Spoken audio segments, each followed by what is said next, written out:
আগের দিন আমরা লাস্ট যেটা পড়েছিলাম সেটা হচ্ছে acceleration, velocity, displacement and distance, এইসবগুলো। আজকে যেটা আমরা দেখাবো জিনিসটা সেটা হচ্ছে আমাদের work done, energy, power, linear momentum, impulsive force, ETC ETC. তো ফার্স্ট যেটা আসছে আমাদের কনসেপ্ট সেটা হচ্ছে ওয়ার্ক ডান।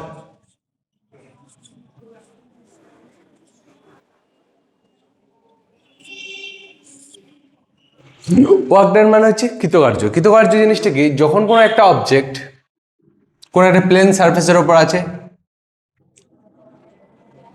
একটা ফোর্স অ্যাপ্লাই করা হলো, তার জন্য অবজেক্টটা কি হলো, এ পজিশন থেকে বি পজিশনে মুভ করলো। কতটা সরে গেল? এস পরিমাণ সরে গেল। কতটা ফোর্স অ্যাপ্লাই করেছে? এফ পরিমাণ। তাহলে work done W equal to কত বলতে পারি? F dot S.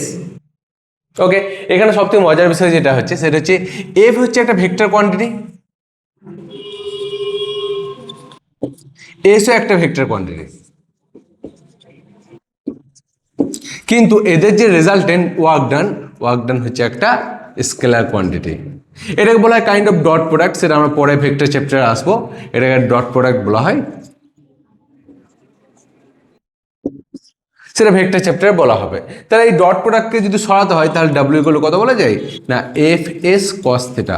থিটা হচ্ছে তাদের মধ্যে অ্যাপ্লাই অ্যাঙ্গেল, থিটা হচ্ছে angle between F and S.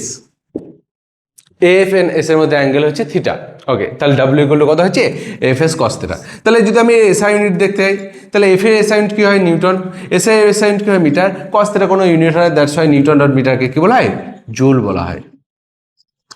আবার সিমিলারলি সিজিএস ইউনিট কি হবে, সিজিএস ইউনিট ফোর্সের জন্য হয় ডাইন, এস এর জন্য হয় সেন্টিমিটার।